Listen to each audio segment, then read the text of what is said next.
E aí, pessoal, todos bem? Nós vamos estudar agora a efetivação e reparação de direitos humanos, memória, autoritarismo e violência do Estado. É uma aula pesada, é uma aula complicada, então eu quero que vocês prestem bastante atenção, porque o tema é um tema extremamente relevante para a confecção, proteção e defesa dos direitos humanos, e ele é muito relevante pelo que ele apresenta. Então é interessante. Vamos aqui estudar uma parte relevante da nossa história e o resultado aqui dessa história. Vamos lá? Isso aqui é o tema que a gente vai estudar hoje e nós vamos aqui para a parte da estrutura do estudo do direito à memória, o autoritarismo, a violência do Estado, a efetivação e a reparação de direitos humanos. Olhem só, a gente quando começa a estudar essa estrutura, a gente começa a estudar a estrutura a partir da premissa da Constituição Federal. Depois da transição democrática com a Constituição Federal, foi elevada lá no artigo 1º, inciso 3º, a dignidade da pessoa humana, como ponto central é colocar o ser humano como núcleo de preocupação do Estado.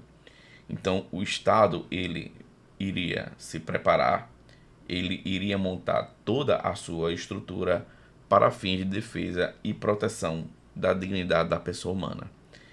Então, a dignidade da pessoa humana, como eixo norteador e orientador, ela aqui direciona as agendas políticas para a construção de políticas públicas e de serviços públicos para a proteção do ser humano, para a proteção do cidadão, para a proteção da pessoa física.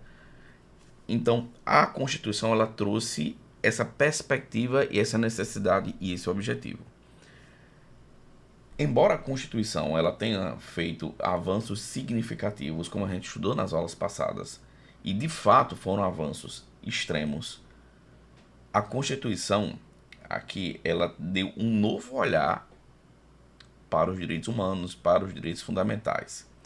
Sendo que no que diz respeito à transparência e à informação, ainda existe hoje muita incerteza do que aconteceu no período da ditadura militar no nosso país.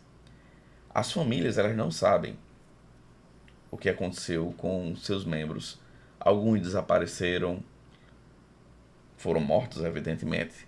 Então, é necessário, tanto sob o ponto de vista, sob perspectiva de história do nosso país, como sob perspectiva de respeito às famílias, trazer informações e dizer o que foi que aconteceu, revelando assim o direito à memória e à verdade.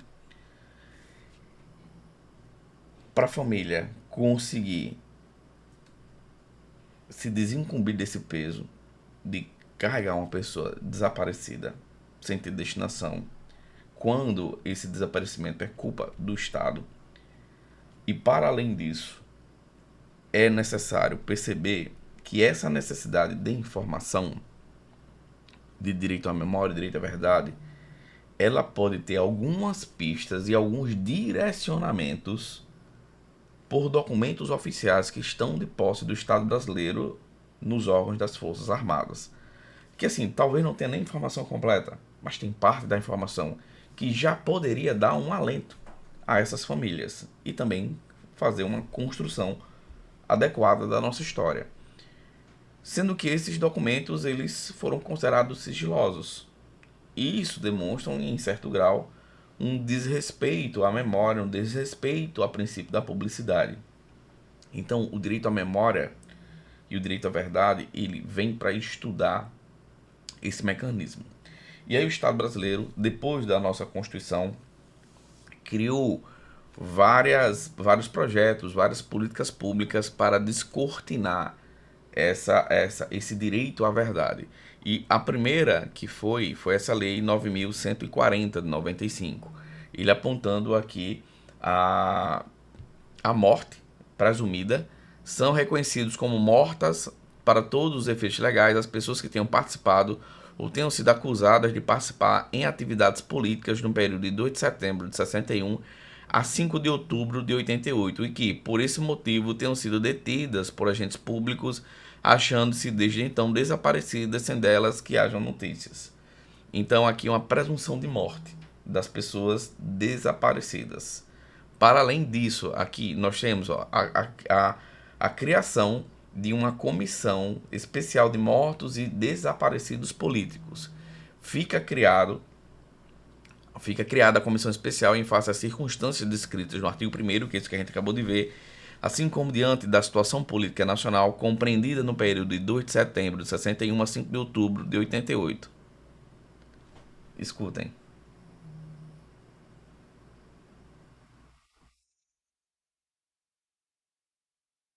Escutaram? É o estagiário que está aqui roncando. Deixa eu só ajeitar ele aqui. Vamos lá, ajeitei ele ali. Então, você tem essa comissão especial, aí ela tem como missão, inciso primeiro, proceder ao reconhecimento de pessoas desaparecidas não relacionadas no anexo 1 dessa lei, que por terem participado ou terem sido acusadas de participação em atividades políticas tenham falecido por causas não naturais, independências da polícia, dependências policiais ou assemelhadas, que tenham falecido em virtude de repressão policial sofrida em manifestações públicas ou em conflitos armados com agentes de poder público, que tenham falecido em decorrência de suicídio praticado na iminência de serem presas ou em decorrência de sequelas psicológicas resultantes de ato de tortura praticado por agentes de poder público, envidar esforços para a localização dos corpos de pessoas desaparecidas no caso de existência de indícios quanto ao local que possam ser depositadas, emitir parecer sobre requerimentos relativos à indenização que venha a ser formulada pelas pessoas mencionadas no artigo 10 aqui dessa lei. Então você tem aqui uma preocupação com as pessoas desaparecidas durante o regime militar. Hoje, o contexto político e social é favorável à recuperação, à memória histórica e descobrir a verdade. Então nós temos, enquanto Estado, a obrigação de trazer a verdade e o direito à memória para essas pessoas que tiveram parentes desaparecidos. Eu vou trazer para vocês alguns vídeos do Arquivo Nacional. São vídeos pequenininhos, eu coloquei até no grupo do WhatsApp nosso, do estudo, esses vídeos para que vocês assim consigam ver. São vídeos assim comoventes de mães, irmãos que tiveram parentes desaparecidos, hoje bem idosos, passaram a vida toda procurando esses parentes e nunca tiveram um sinal do Estado brasileiro apontando o que é que aconteceu com eles. Então, o direito à memória, esse que a gente está estudando a partir de agora, ele se apresenta como uma prerrogativa direcionada ao Estado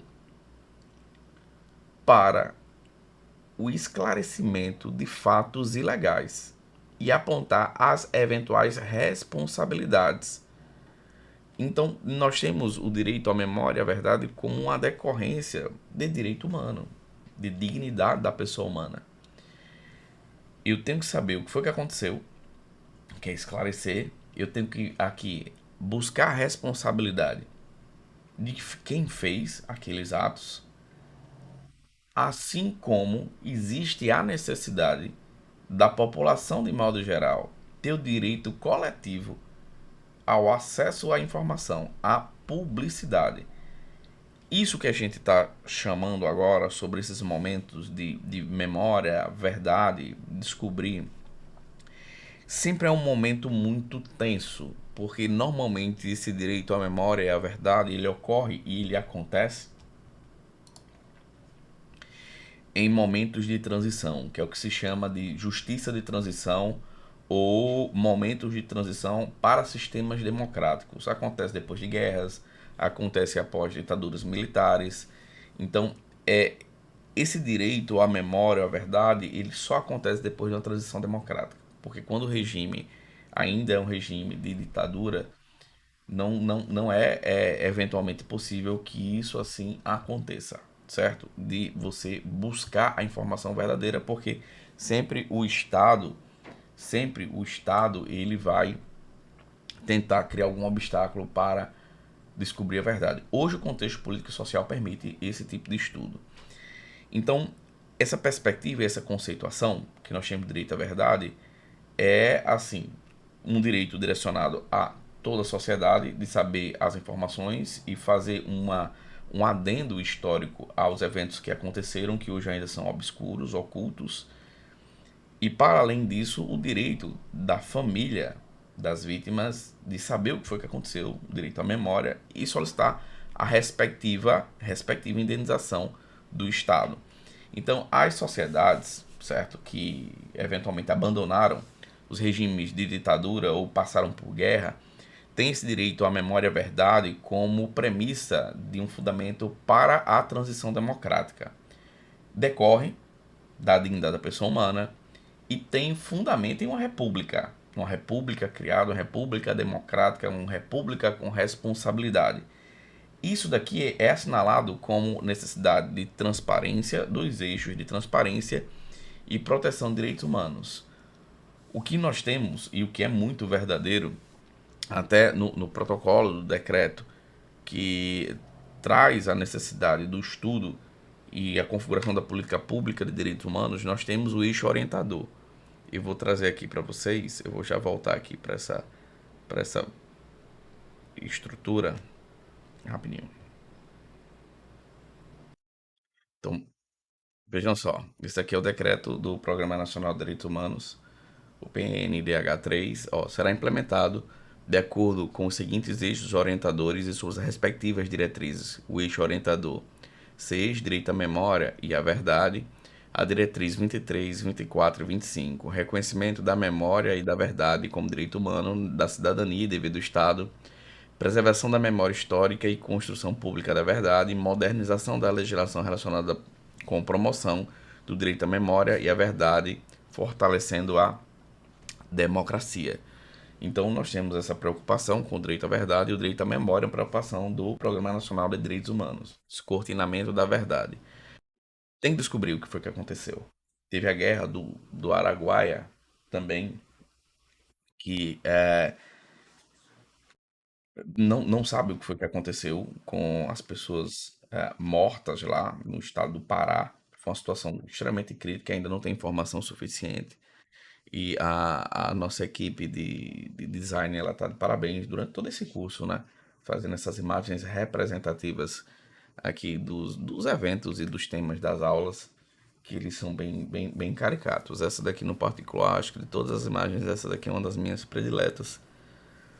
E aqui o direito à verdade é uma verdade tanto para a sociedade, tanto para a sociedade, como também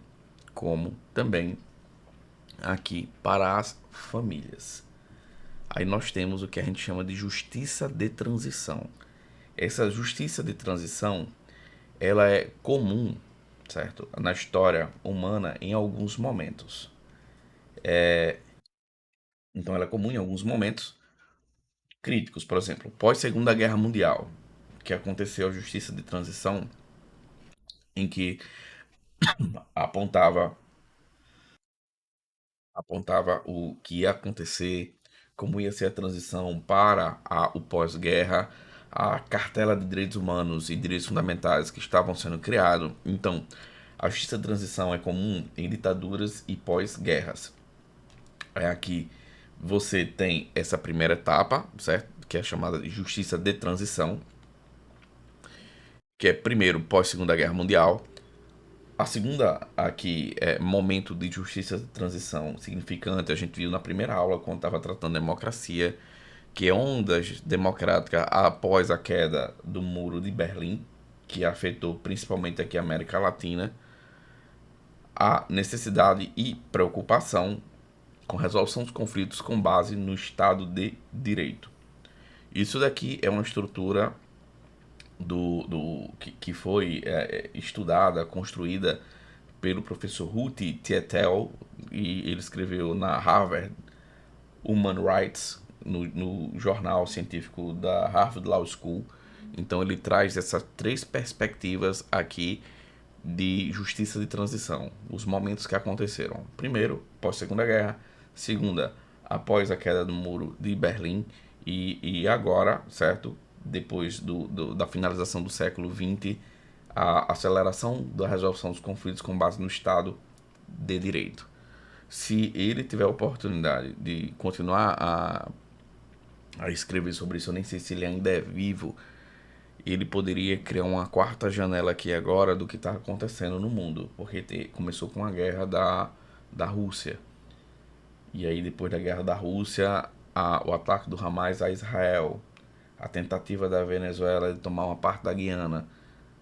Veja que o Estado de Direito e as instituições não estão conseguindo mais dar uma resposta adequada com base no Estado de Direito aos problemas humanos e sociais.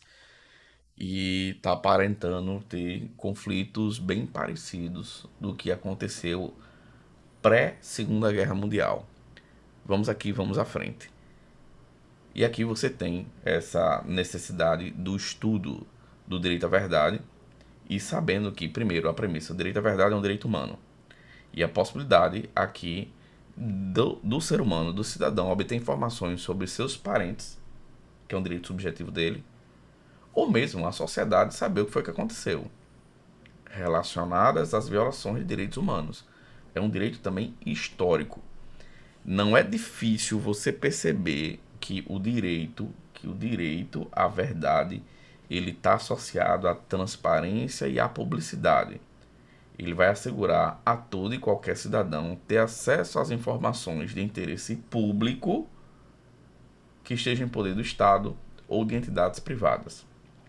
Então, esse direito aqui é um direito imprescritível, ou seja, ele não prescreve, você não perde esse direito com o transcurso do tempo. Esse processo, que é o chamado processo de descortinamento, ou um processo de costura e do livramento da opacidade, é você deixar algo claro, você fugir de algo opaco ou escuro. Então, esse descortinamento é um chamado para a apresentação da verdade histórica. E a apresentação aqui da verdade histórica pode ser construída nessas etapas aqui, ó. Primeira etapa, investigar, processar e punir. É uma etapa relevante de investigar. Deixa eu pegar a minha tela aqui e jogar para cá. Investigar, processar e punir, certo? É a primeira premissa que nós temos para a apresentação da verdade. Depois, revelar verdades para as vítimas. É uma necessidade que o Estado brasileiro tem que ter e construir. Oferecer reparação adequada. Indenização, certo? Indenização.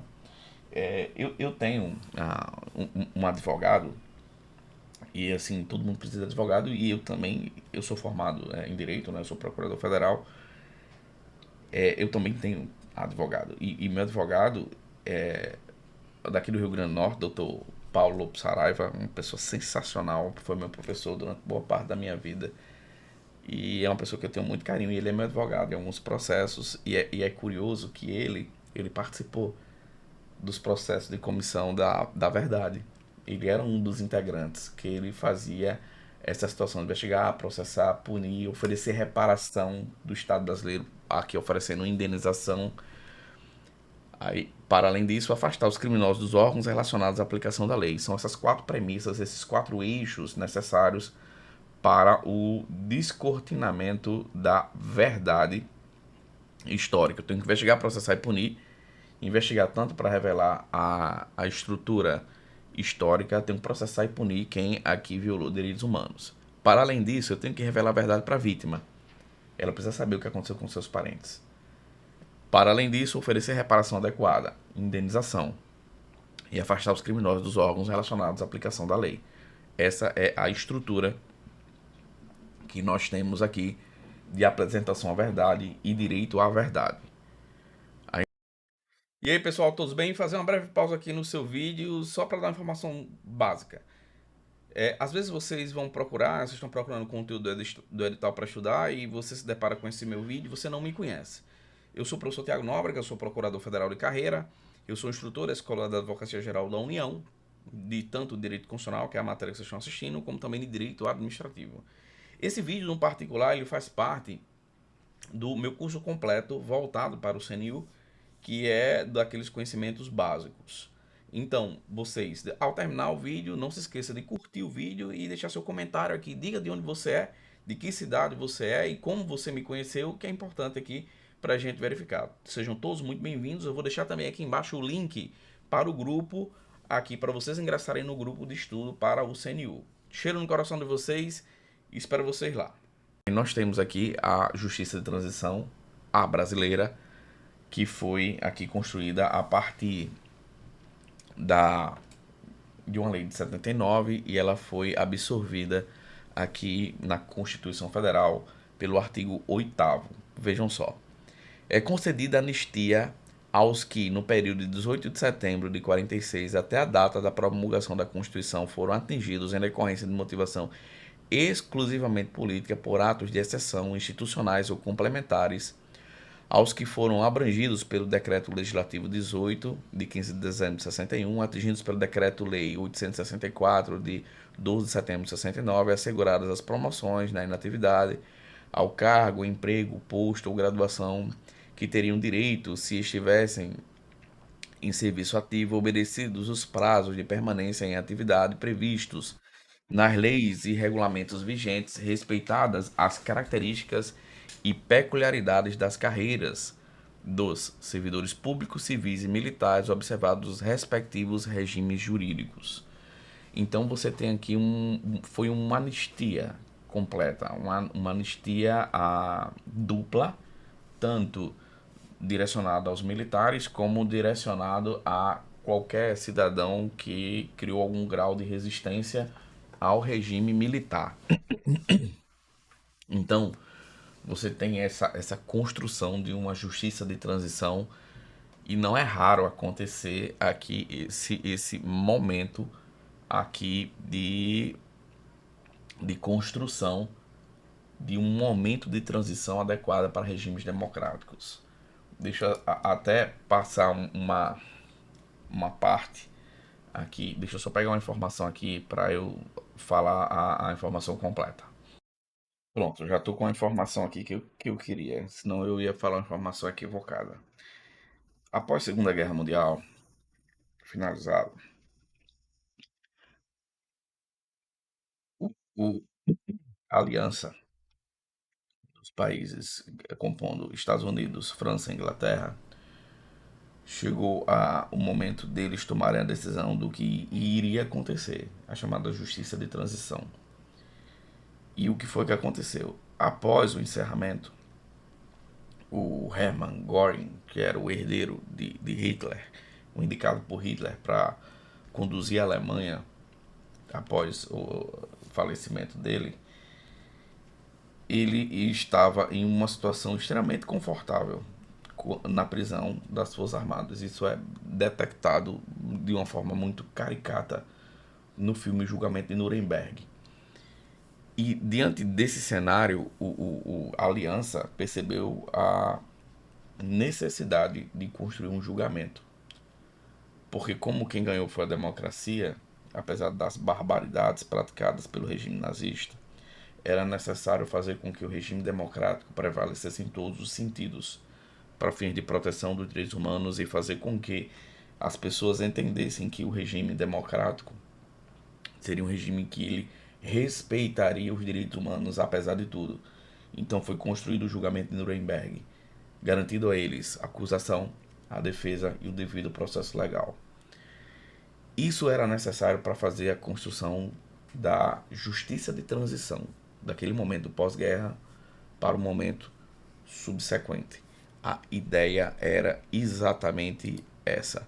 Assista um filme que no início do filme, é um filme longo, mas é um filme muito interessante para vocês enxergarem ele agora a partir da justiça de transição. Quem já assistiu pode assistir novamente agora com essa nova informação que vocês vão verificar como é interessante você ver sob uma nova perspectiva. Então, nós temos esse problema para resolver com relação à justiça de transição. Eu preciso aqui investigar, punir, revelar a verdade. É essa a estrutura que nós temos de preocupação com a justiça de transição. E aí nós temos necessidade do Estado construir o que a gente chama de verdade. E aí tem as comissões da verdade. A Comissão da Verdade, aqui nós temos uma Comissão Nacional da Verdade, criada pela Lei 2.528, de 2011. Aí você tem assim, ó, quais são os objetivos. Primeiro, foco no passado, que eu vou revelar a verdade, eu tenho que revelar a verdade de eventos históricos que aconteceram no passado. Criada para investigar um padrão de abusos ao longo de um período de tempo, que aí foi o período da ditadura militar. Caráter temporário com o objetivo de elaborar um relatório público para mostrar para a sociedade e deixar a transparência e a publicidade. Autorizada ou constituída oficialmente pelo Estado. Então aqui é a Comissão da Verdade. Aí nós temos a lei, essa lei 12.528, estabelecendo os objetivos da Comissão Nacional da Verdade. Esclarecer os fatos e as circunstâncias dos casos de grave violação de direitos humanos mencionados no caput do artigo 1º, promover o esclarecimento circunstanciado dos casos de torturas, mortes, desaparecimentos forçados, ocultação de cadáveres e sua autoria, ainda que ocorridos no exterior. Identificar e tornar públicos as estruturas, os locais e as instituições e as circunstâncias relacionadas à prática de violações de direitos humanos mencionados no caput do artigo 1º e suas eventuais ramificações nos diversos aparelhos estatais e na sociedade. Encaminhar aos órgãos públicos competentes toda e qualquer informação obtida que possa auxiliar na localização e identificação dos corpos e restos mortais de desaparecidos políticos. Colaborar com todas as instâncias do poder público para a apuração de violação de direitos humanos, recomendar a adoção de medidas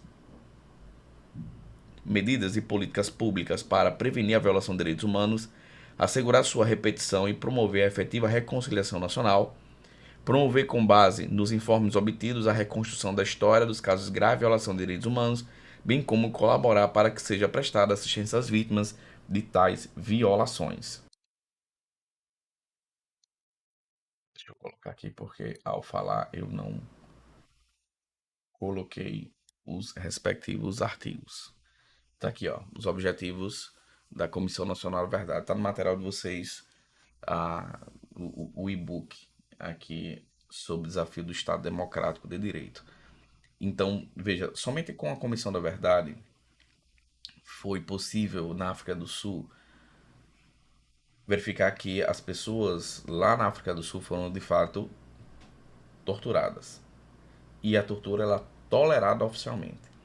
No Chile e na Argentina, foi a Comissão da Verdade que descobriu que os opositores do regime militar eles foram mortos e não fugiram. Então você tem a Comissão da Verdade uma missão importante de dar transparência, de dar publicidade aos fatos históricos da maneira como aconteceram.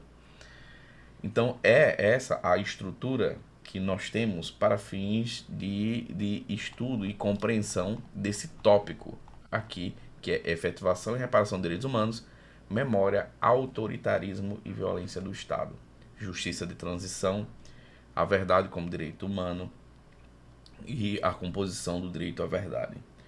Então, você tem essa necessidade de construção para fins de conhecimento e saber que esse direito à memória, esse direito à verdade é uma decorrência do direito humano e uma decorrência da dignidade da pessoa humana.